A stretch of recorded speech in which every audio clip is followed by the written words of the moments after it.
This is not a conversation. It's a wake-up call.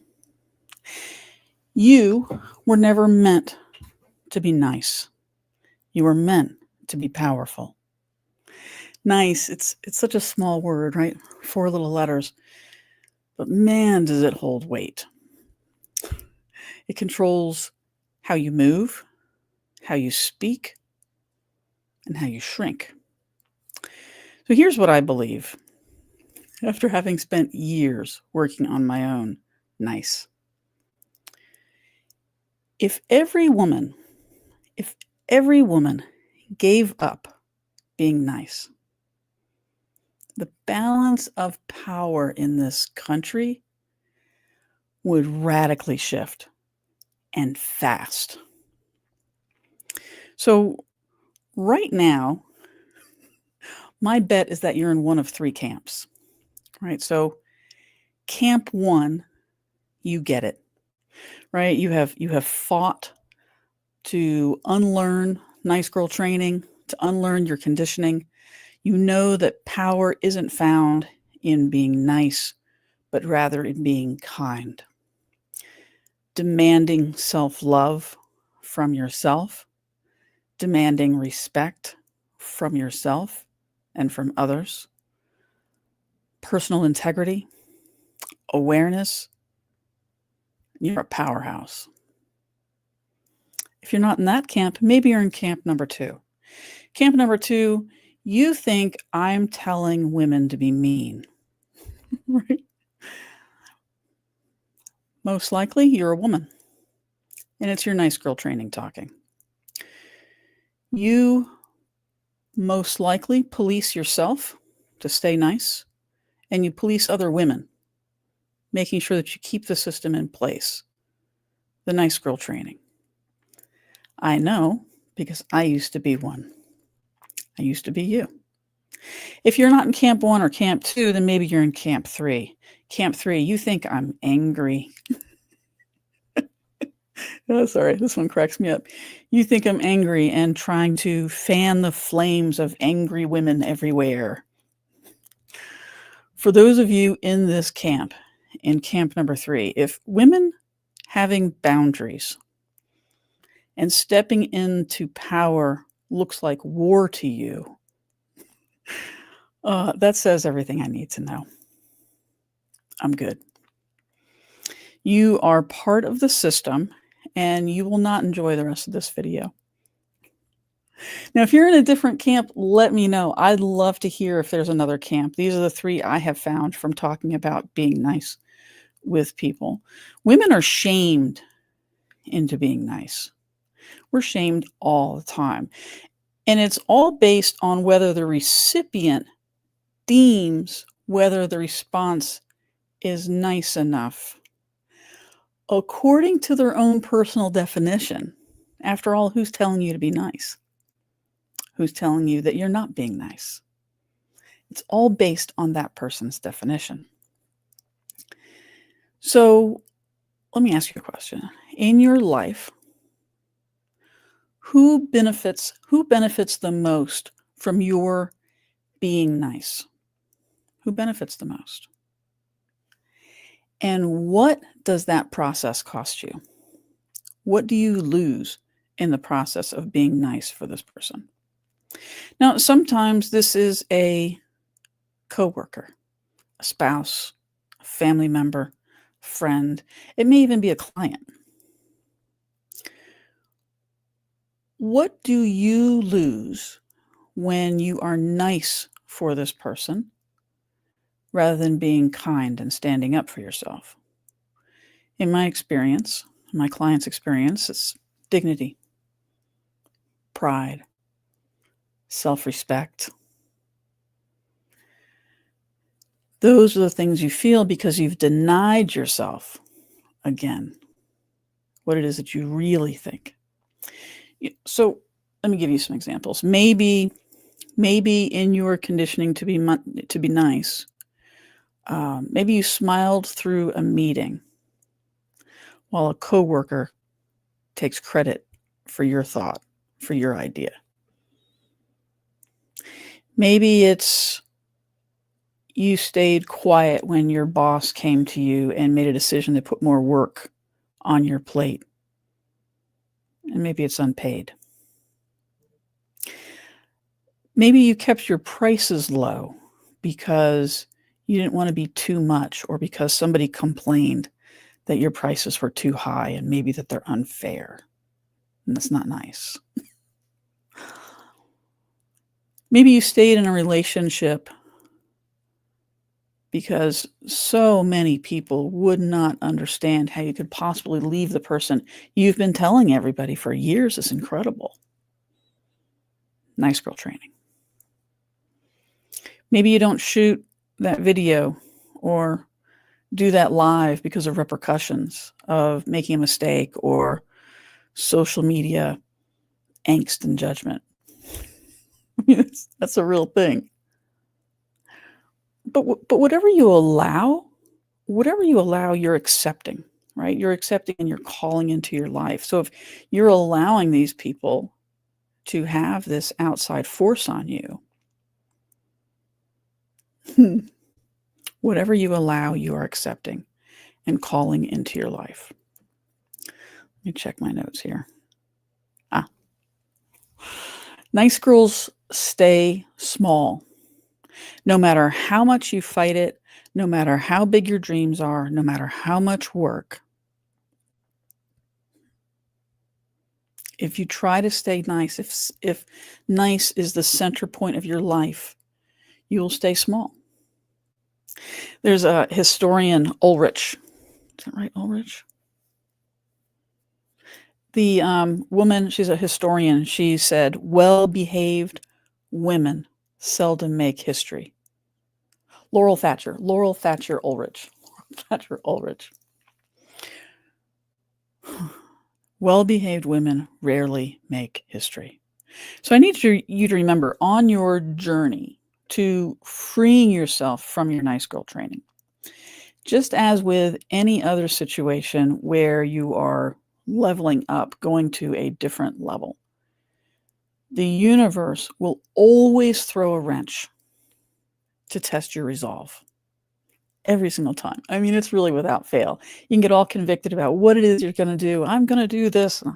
I'm not going to do this anymore. I'm going to love myself. I'm going to put up boundaries. And then the wrench comes. And the wrench that I've seen over and over again for not only myself, but for my clients, is that when people who are used to being accommodated, who are used to you putting them above yourself, making sure that you're helping them to feel comfortable, once you put up some boundaries and no longer center them in decisions and in your life, when they come across that boundary, if they're not used to it being there, it will feel like, or can feel like, anger or being mean or being rude. And you'll hear things like, you're being rude. You're inconsiderate. You're mean. You're certainly not ladylike. And absolutely not nice. Not nice. Nice has been weaponized. They want you to be nice because they want you to be compliant, well-behaved, following the rules that they still want you to follow, their rules. They don't want you to sit in power. They don't want you to find your power. They don't want you to be independent. They don't want you to have boundaries. In fact, the more powerful you are, the more you have been tested. So who are these they people anyway? The ones that make up the rules of polite society and the rules of nice girl training. Because whoever they are, they told you that if you followed these rules, that if you followed the rules of polite society, if you followed the rules of nice girl training, you would be rewarded. Good things would come. But who made the damn rules? Because the truth is, nice girls get passed over. Nice girls stay broke. Nice girls get used. Nice girls get abused. I know this because I've lived it. I'm Deidre Beecham, and I guide powerhouse women to release their authentic power voice, break free from outside expectations, external expectations, and drama, and lead with unapologetic authority. I've made myself small so many times for the fear of judgment. What will so-and-so think? Or making a decision and being judged would freak me out. I had such a level of fight or flight in my nervous system that it was too intense for me to handle. And so I was always overwhelmed with the idea of explaining myself and then being worried about the opinions of people who don't pay my bills. Why are you letting the opinions of people who do not pay your bills make a difference in your life? Wow. I was actually making these decisions in my business. I was accommodating other people to the detriment of my own brand because I thought more of other people's opinions of me than I did of my own opinion of myself. And this is a conditioned response of nice girl training. And over the years, it has caused me cognitive dissonance, debilitating anxiety, and hundreds of thousands of dollars of lost projected revenue because I'll do it after one more certificate so that I can prove my value. Undervaluing yourself, a nice girl trait. So let me ask you, how much has nice cost you? How much? Just so you know, nice was never the goal. And I'm going to say it again. It's a statement of being based on the opinion of an outside thought and force, which expects you to be in compliance, even if the rules differ from person to person.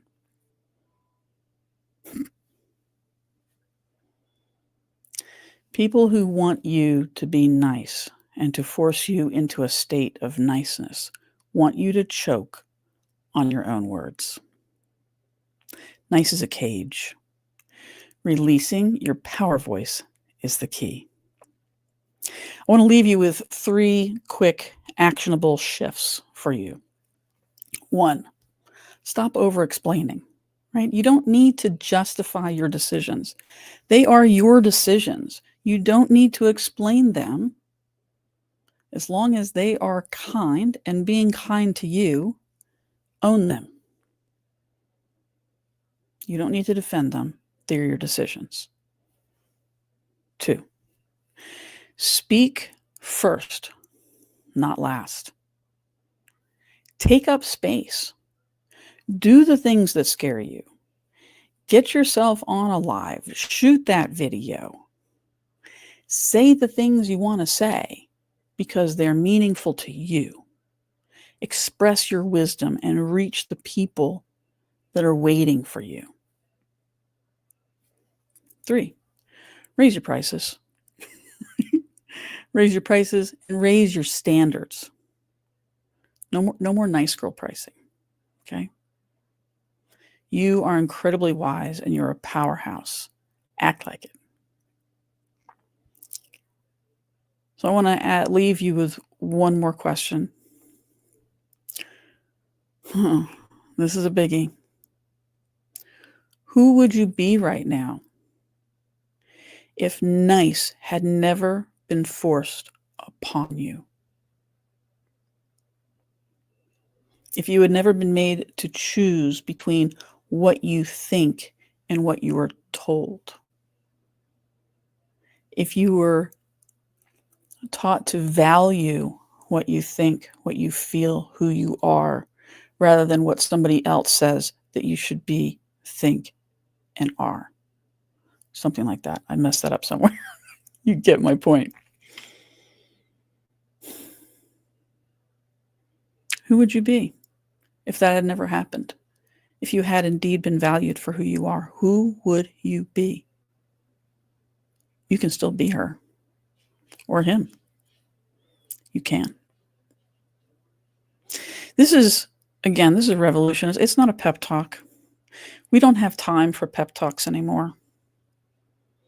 It's time to step into your power voice. It's time to step into where you need to be, because the world's gone mad and it needs your voice. One of my very favorite testimonials, I'll leave you with this. One of my very favorite testimonials is Deidre is like a swift kick in the butt, wrapped in a warm hug. I will challenge you. I will call you on your BS, because I call myself on mine. But I'm always here to support you, because I know how hard it is. I am trauma informed.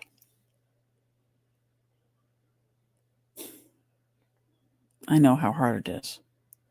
But I'm also not here to hold your hand. I'm here to guide you. You need the desire. So if this hit you in the gut, send me a DM. Let's get to work. Look, you're not here to ask permission. You're here to shake the damn room. So pick up your powerhouse butt and let's get going. Be bold. Be you. Be known. Take care.